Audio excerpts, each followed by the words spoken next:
Please hit the like and subscribe buttons if this content was beneficial to you.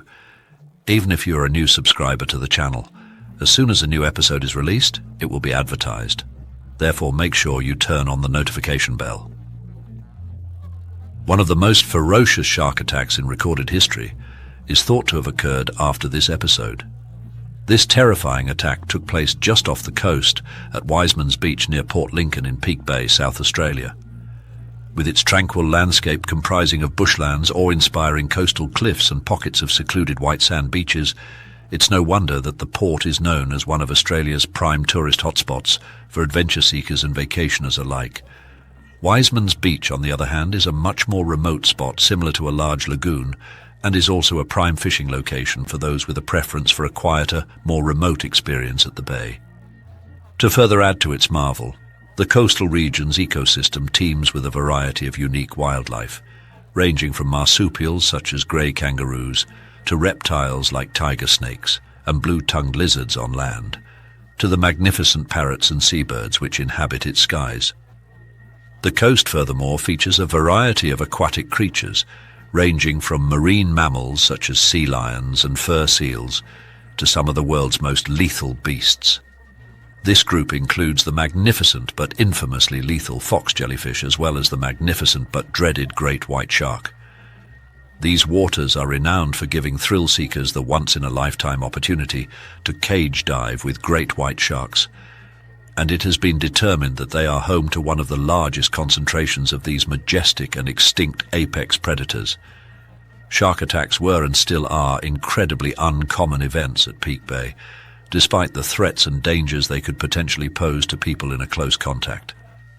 When you consider shark attacks on people from a global, yearly statistical perspective, there are typically only 70 such attacks reported each year, and only a small percentage of them end in fatalities. And given the fact that there are so far 480 known species of sharks consisting of a mostly healthy population, this is actually a relatively small number of incidents. In fact, since the year that this attack took place, a shark attack hadn't resulted in a human fatality in these waters for 9 straight years, when in January of 1974, 26-year-old Terry Manuel was killed and eaten by a great white that viciously attacked him during his ascent from an abalone dive. Having recently migrated from a rural Australian town known as Karku, Shirley Durdin, her husband Barry, and their 4 children decided to move to Wiseman's beach due to Barry's severe allergies to farm life. The move was furthermore a no-brainer for the couple, as they, like many others, had thought that one of their long-held aspirations was to live by the beach. The family had made the decision to spend the afternoon at the beach on March 3, 2000, with Keith Coventry, a close friend of Shirley and Barry's. A group of 3 adults unexpectedly decided to go snorkeling for some scallops as they set up on the beach. After ensuring the kids were settled down at the beach, Shirley and Barry informed the kids that they won't be too long, nor will they be too far offshore. The children, who were already far too engaged in their beach games, nonchalantly respond with quick and intensive nods and rushed goodbyes, unaware, of course, of the horrors soon to come. After collecting their scallops, Barry and Keith head to shore and patiently wait for Shirley to finish scanning the sea bottom. The 2 men get lost in conversation and joke with one another, and the kids, bragging about who managed to collect more scallops than the other. Meanwhile, Shirley is still snorkeling, mesmerized by the sights and overall experience that the bay offered. Suddenly, as if one were snapping out of a trance, Shirley realizes she's collected way more scallops than she'd originally intended to, which is when she began to slowly turn her body and head back to shore toward the family.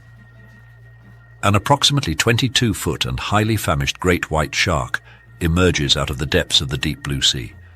It starts by scanning the water for movement with its jet-black eyes and exceptional hearing, which enables it to detect low-frequency vibrations in the water, such as those of a wounded fish. Once such vibrations are detected, the animal's level of hunger causes it to become extremely curious. It's crucial to understand that there are 2 different types of shark attacks. In other words, there are basically 2 subtypes of shark attacks. A provoked attack is the first type. And certainly there have been numerous documented occasions where people have angered sharks and thus been attacked. The second category, referred to as unprovoked attacks, comes next. In this situation, A shark bites a person out of curiosity or, less frequently, out of want to eat. The great white keeps swimming toward Shirley, searching the water for any movement, and as it drew nearer and nearer, it eventually notices a figure swimming and splashing close to the surface. Shirley carefully swims toward Barry Keith and the family, while the shark zeroes in on her, obviously oblivious to the danger. In a scene straight out of a horror movie, the shark takes aim and breaches, powerfully launching Shirley several feet in the air with her torso waist deep in its jaws. The beast lands on the water with a big splash, clamping its jaws down even harder to secure its grip on her body as it landed, crushing helpless Shirley's torso with its immense bite force, and begins viciously shaking its head from side to side, a technique which most sharks use to commonly rip limbs, thick blubber, and flesh off of their prey. The water around Shirley now turns blood red. The men and the kids, who at this point are frozen from shock, watched helplessly as the beast continued its rampage on poor Shirley.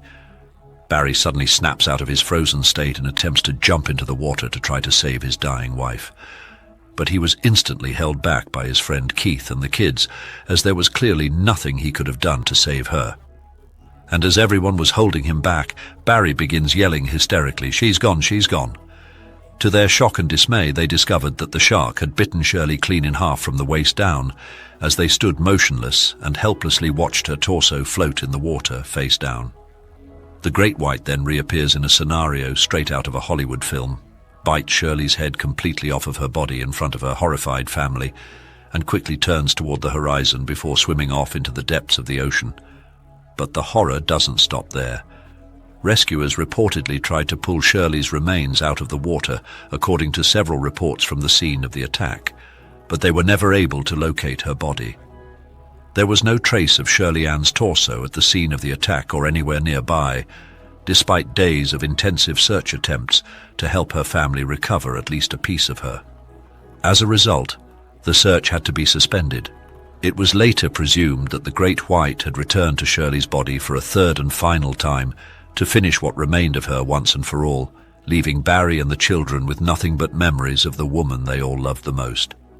Check out our most recent episode, which features one of the worst bear assaults in North American history.